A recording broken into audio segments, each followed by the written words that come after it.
Hiya folks. On that note, just been reading about, well, last night I was reading about the importance of YouTubers having intros and having catchy intros, and one of them suggested that you do like a style of yo yo yo, we out here doing this.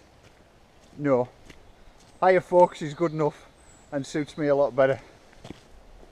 So the weather people are suggesting that storm season, and they're calling it storm season now because depending on which scientists you believe or what you prescribe to, that this is going to become a regular thing over the next few years, climate change, etc, etc, and we're just going to have to get used to the idea of having a storm season.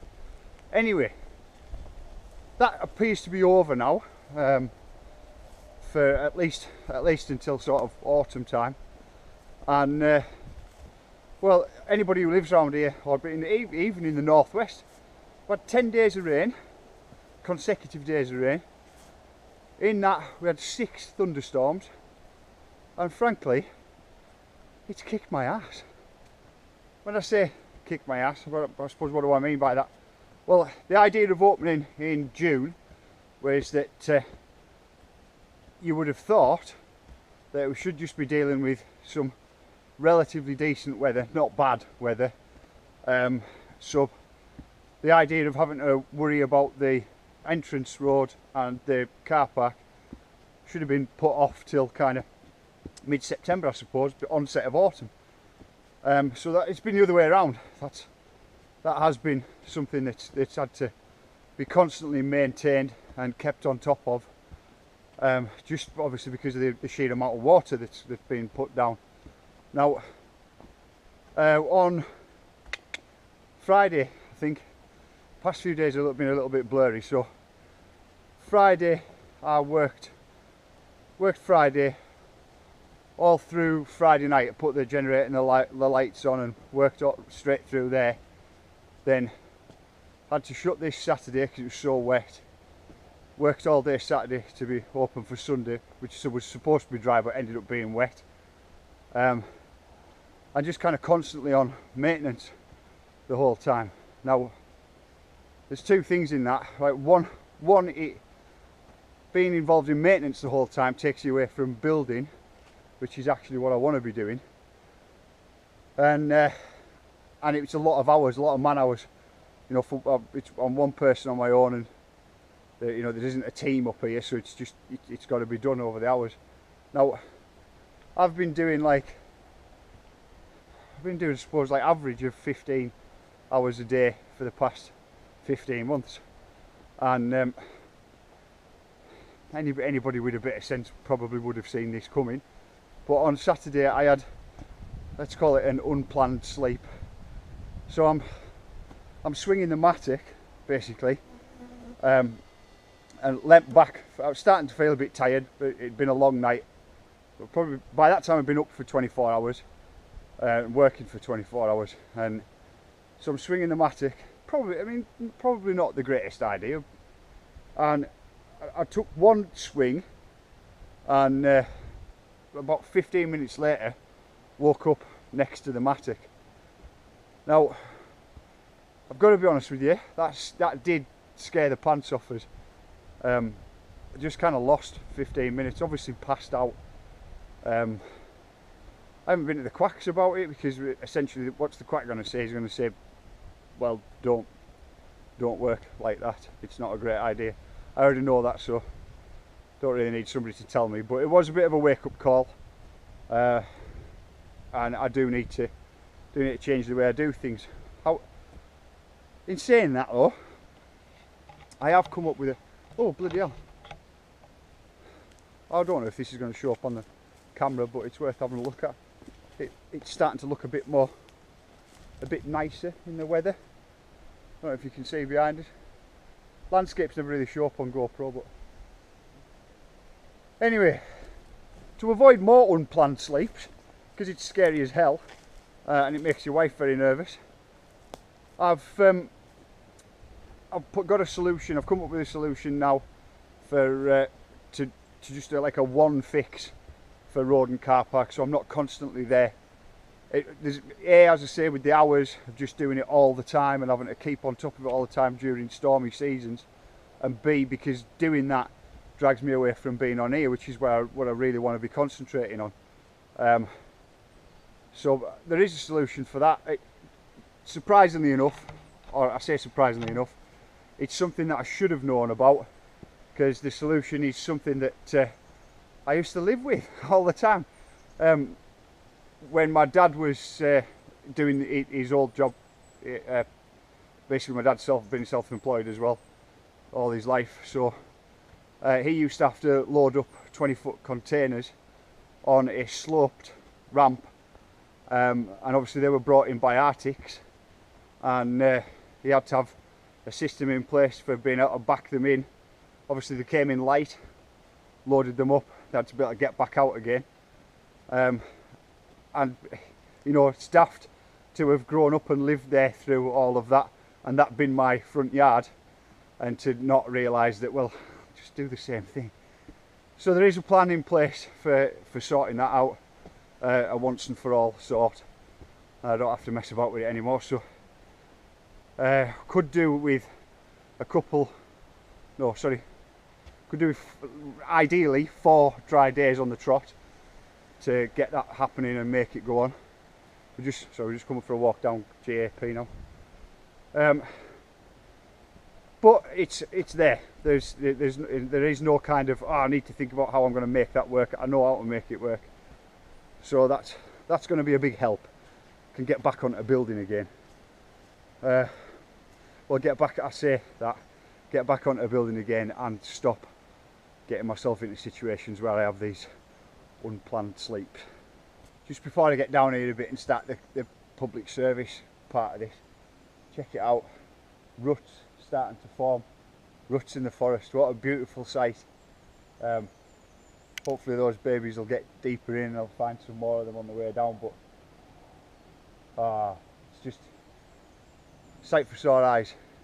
First part of the public service bit is, if you haven't seen it yet, this is so worth your time doing. If you go onto YouTube and search Fest series, and then in the Fest series, the latest video, it's up on Pink Bike and stuff like that as well, but it's easier to search it straight through YouTube. Fest series, latest video will be Aggies Reunion 2016.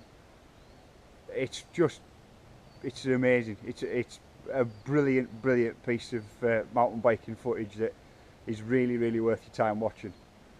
Second piece is, I've had quite a lot of inquiries about the first gap on here on GAP. If I had a bike with us, it'd probably be easier to show you this, but there is some tips I can give. Now, the first thing before we get into this at all is don't go for it if you're not feeling it, because it's not going anywhere. It's going to be here for a long time yet. You can if you don't want to do it the day that you're here, you can always tackle it another day. But secondly, if you do decide, oh, I'm going to have a crack at this, there's a couple of tips. There's nothing better than training somebody else in who's confident at doing it a few times and you can get their speed in. But this is another option. So coming down through this section here, you enter some, just trying to do it by landmarks for you, you enter some narrow trees that have got some washboard roots. This section here with the washboard roots in front of you before you start to peel onto a right-hander. This part here is your point of commitment. I always advise come down and have a look at it a few times first, and weigh it up, and maybe if you perfect scenario is to watch people hit it a couple of times before you even attempt it. But when you do attempt it and when you do decide to go for it that first time, you need this to be your main point of commitment. Once you come into this at your normal speed, then you need to think, right, from here we're going. And the reason for that is, so you hit down into a next flat section where if you're not that sure on your speed, you've got an opportunity for about 2 sprint pedals in here if you decide that you need it. Personally I let the brakes go from just out of those routes and just run this part without the brakes, because your momentum will get you through. But if you personally need it, you've got a couple of pedal strokes. Then you've got this corner, this tape, where the tape begins. So at this point, you've got you need to have your last opportunity to ask yourself, are you going to go for it? Because if not, and you don't want to, that's absolutely fine.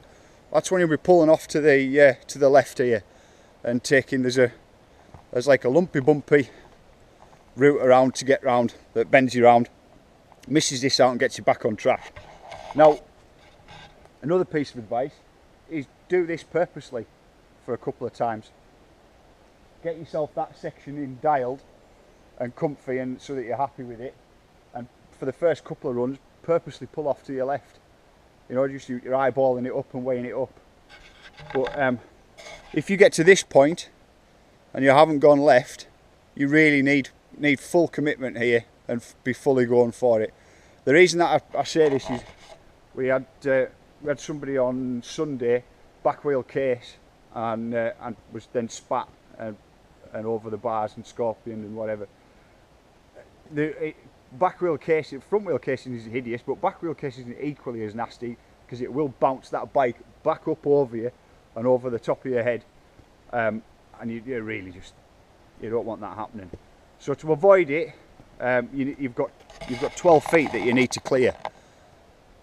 The only thing I would say is this kicker, and the way that this kicker is designed, is if you are only just clearing over that 12 feet, then there's a technique issue there. If you just bear in mind where we're at the moment, I'm just going to show you where he's prime to land. Mark it in.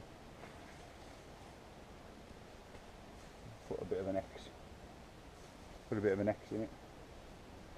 I'll take you back and have a look at it and see where that is. Because this kicker will launch you that far, and the speed in will launch you over as well. Oh, you can't even see it from here, unfortunately. But just next to those roots, you can't see where I've dug the X in, but next to where those spidery fingery roots kind of come out from the side of the yellow striped tree, that's the prime spot, and that's where I just send it straight over and over the landing. I say I myself, and there's a couple of the other lads as well that just send it straight over that bit.